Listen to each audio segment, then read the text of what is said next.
Points to ponder, Parshat Noach, the will to disbelieve.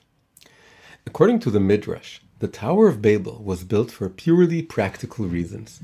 The builders grew up in the era after the flood and lived in the shadow of the fear of another such disaster. Of course, God had promised there would not be another flood, but the builders no longer believed in him. In their generation, there were no open miracles or prophecy, and the human lifespan had shrunk to 120 years. The Creator had begun hiding his face, and this was enough for them to lose faith in him. They therefore looked for a scientific and naturalistic explanation for the flood. And they found one. According to their data, the flood occurred in the year 1656 after creation. And because they saw it as neither miraculous nor supernatural, they concluded it must be part of some natural cycle. Alas, what do you do when no such observable natural cycle matches that number? Very simple, you invent one. If the flood occurred in 1656, they reasoned, that must mean that every 1,656 years the sky collapses. That was what the Tower of Babel was for, to serve as a support to hold up the sky and prevent it from falling the next time around. This midrash illustrates a fascinating human trait, the tendency to willfully deny supernatural phenomena and insist they're part of the natural order of things. Just think about it. God went out of his way to wipe out humanity in a flood and start afresh with Noach. And then a few generations later, his descendants claim this flood was just a part of some great natural cycle, like some faraway comet which visits us once every eon. In 1896, the American philosopher William James gave a famous lecture called The Will to Believe, defending the legitimacy of belief without absolute proof. About 90 years later, the American diplomat Jeane Kirkpatrick paraphrased James' title and spoke about the will to disbelieve, the willful determination to turn a blind eye to something when evidence for it stares you right in the face. Kirkpatrick was referring to the American left's refusal to acknowledge the evils of communism, but her expression can aptly be used to describe any denial of simple truths, like the Tower of Babel's builders' refusal to see the flood as divine in origin. Where do we see this syndrome in our generation? Above all, it can be found in the insistence of many atheists that the world and everything in it can be explained solely in naturalistic and scientific terms. As in the generation of the Tower of Babel, we don't currently observe any open miracles, nor has there recently been a flood of biblical proportions that demands explanation. Therefore, the atheist will to disbelieve expresses itself in our generation in denying something even more fundamental. It denies that the very existence of the universe, with all its unfathomable complexity, is one immense supernatural wonder. Take, for example, the well-known physicist Stephen Hawking's approach to the Big Bang.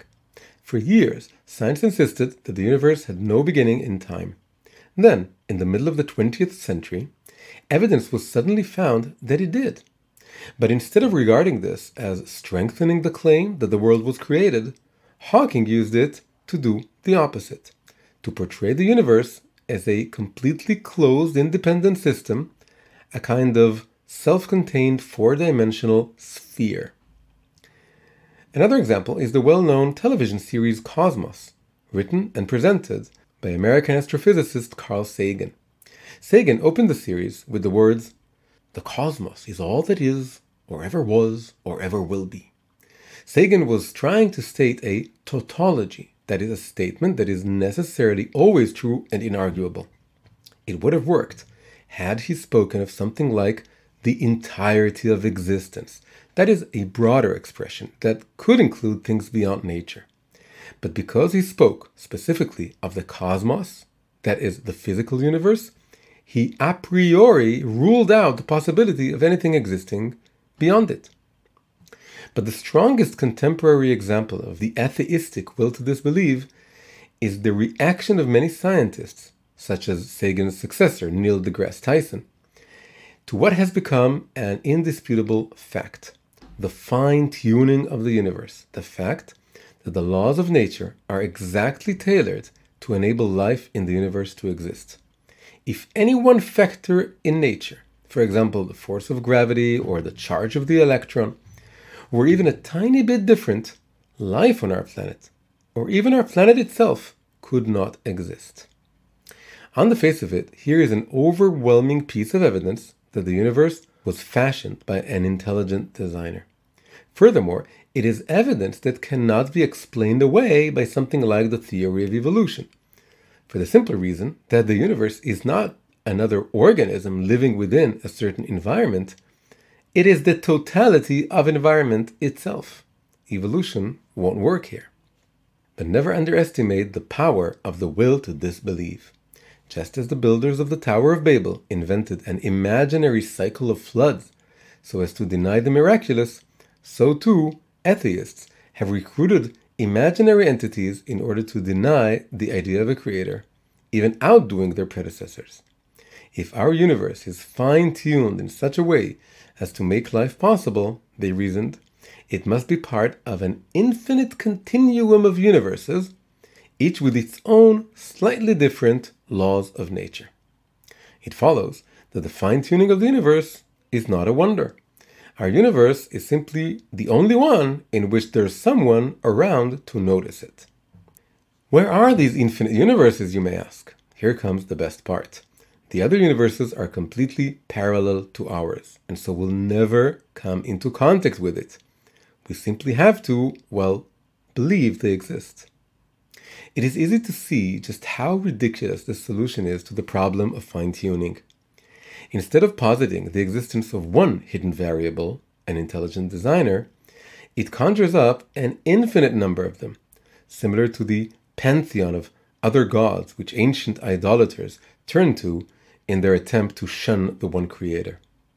Make no mistake, this idea stems from neither healthy skepticism nor free inquiry, but from the passionate desire to disbelieve in God. It is every bit as religious as religion itself. A point to ponder. There are at least 2 points of light in the will to disbelieve. The first is that its very existence in the human psyche provides, paradoxically, evidence for the Creator's existence. How so? In Kabbalah, God is not just seen as the creator and ruler of the universe, but as the totality of being. The phrase, "there is nothing other than him," ein od milvado, is interpreted literally as saying that nothing exists outside of him. When God created the world, he planted a spark of this sense of totality into it.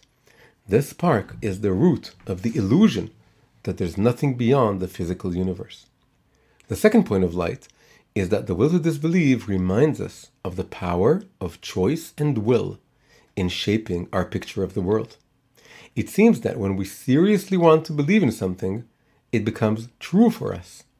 If we can't avoid belief, the only option open to us is choosing what to believe in. From the will to disbelieve in God, we can therefore draw inspiration to start believing in Him again.